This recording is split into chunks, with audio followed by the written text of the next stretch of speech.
삼진그룹 영어 토익반은 영화원 전정복이라는 영화만큼이나 제목이 참 희한해서 호기심이 생기면서도 어떤 목적을 갖고 만들었을지 예상이 가능해 괜히 선입견이 앞섰던 영화입니다. 연출을 맡은 배우 출신 감독인 이종필 감독의 전작이 다름 아닌 오마이 가수지가 주연했던 도리와가라는 것도 탐탁지 않아서 관람을 망설였는데 예고편조차 안 보고 간 덕분에 이 영화는 시작하고 얼마 지나지 않은 시점에서부터 제 예상을 꽤 많이 빗나가는 재미를 안겼습니다. 그렇다고 기꺼이 추천하고 싶은 정도의 재미는 아니지만 만약 여러분이 너그러운 마음으로 보신다면 명랑한 영화라고 칭찬하실 수도 있는 반면 정색하고 보시면 촌스러운 판타지로 치부하실 수도 있겠네요. 니들 왜 여자들이 집에서 밥하다 말고 일을 시작했는지 그 히스토리를 알아?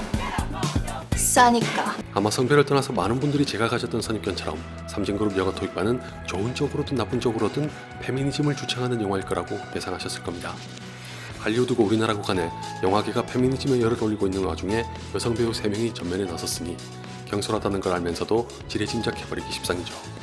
더군다나 배경으로 삼은 곳이 페미니즘을 감히 꺼내기도 힘들었을 1995년의 한 대기업인데다가 이 3명은 광고 출신이라는 이유로 사무실에서 잡일만 도맡아 하는 말단 직원입니다. 이쯤 되면 더 이상 말씀드리지 않아도 어떤 영화일지 대본에 그림이 그려지지 않나요?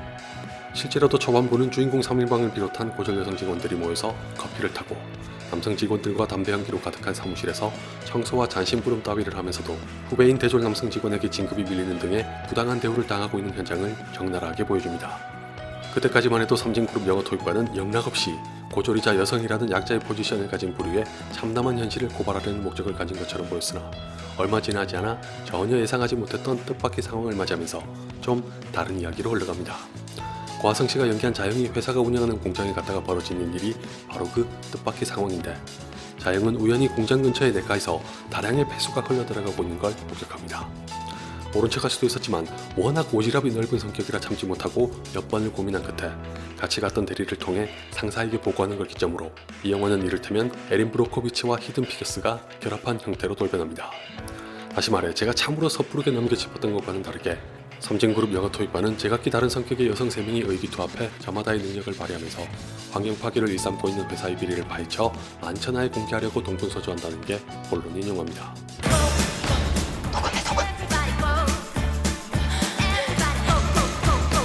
이렇게 말씀드리면 욕하실 분들도 계시겠지만 혹시라도 제가 예상했던 그대로의 영화였다면 거부감이 컸을지도 모릅니다.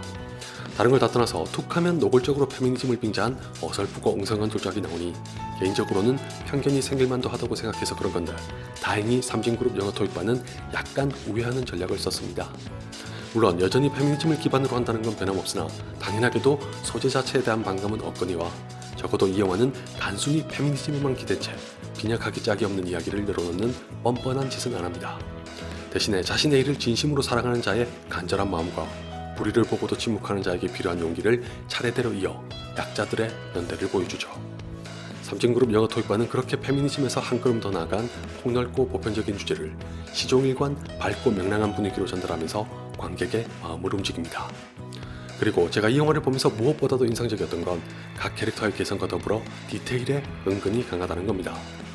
3명의 배우가 연기한 캐릭터들이 성격도 다르고 성향도 다르다는 걸 간결하면서도 명확하게 각인시키는 것도 그렇지만 사건이 전개될수록 바로 그 성격과 성향의 차이가 빛을 발하고 한데 어우러지며 흔히 하는 말로 톱니바퀴처럼 맞물려 돌아가면서 복잡하게 얽히고 설킨 실타래를 수월하게 풀어갑니다.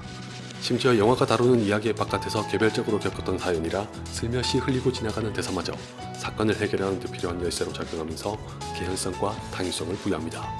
덕분에 비록 스케일은 아주 크지 않으나 이리저리 연관된 인물들이 많아서 자칫 지난해질 수 있었던 과정을 빠르게 정리하는 순발력을 발휘하는 동시에 3명의 배우가 단지 간판에서 그치지 않고 진정한 협업을 이뤄내며 각 캐릭터의 분량, 비중, 역할을 탁월하게 조율합니다.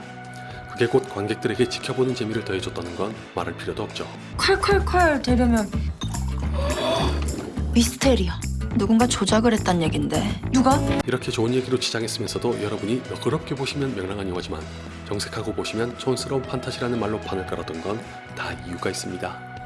좀 전에 실타래를 수월하게 푼다는 둥, 순발력을 발휘한다는 둥 한 건 긍정적으로 받아들였을 때 그렇다는 거고 저와는 달리 부정적으로 받아들이실 수도 있을 분들에게는 무성의하게 보일 여지가 다분합니다.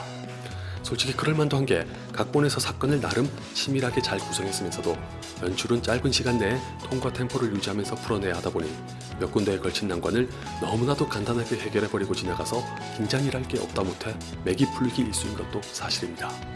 특히 반전이 이어지면서 여러 번 새로운 국면으로 전환하는 후반부는 압축이 아니라 숫제, 생략에 생략을 거듭하는 지경으로 보일 만큼 편집의 흐름이 뚝뚝 끊어지는 데다가 낙폭이 굉장히 커서 이전까지 봤던 이야기들을 죄다 서론으로 취급해도 될 수준이라 막말로 마지막 30분만 봐도 될 영화라는 평이 나와도 이상하진 않을 정도입니다. 설상가상 결말은 저조차도 감싸줄 수 없을 만큼 유치한 대사와 연출로 수를 놓다가 널리고 널린 동화처럼 해필리 에버 애프터로 막을 내리는 게 아무래도 다양한 소재가 지닌 무게감에 비해 마냥 가벼워 보여 아쉬움이 클 수밖에 없었습니다. 그럼에도 불구하고 제가 삼성그룹 영화 토익반을 한낱 졸작으로 치부하고 싶지 않은 건 앞에서 말씀드린 대로 자신만의 장점이 뚜렷해 어떤 영화를 원하느냐에 따라 엇갈린 반응이 나올 가능성이 크기 때문입니다. 어디까지나 상업영화라면 적당한 메시지를 가볍게 즐길 수 있는 여유를 제공해야 하니 이종필 감독이 선택한 지금과 같은 연출이 아주 나쁘진 않은 판단이었다는 결과를 부를 것 같지만 한편으로는 배우들의 연기와 호흡도 좋았던 마당에 조금 더 차분하고 진중한 영화로 완성되지 못한 게 유감으로 남기도 하네요. 과연 여러분은 이 영화를 어떻게 기억하게 되실지 모르겠으나 이거 하나만은 확실합니다. 개인적으로 정말 재밌게 봤던 청춘시대라는 드라마에서부터 관심을 가진 박혜수 씨가 굉장히 귀엽게 나온다는 겁니다. 못 믿으시겠다면 직접 한번 확인해보세요. 지금 우리한테 필요한 건 다이너마이트야.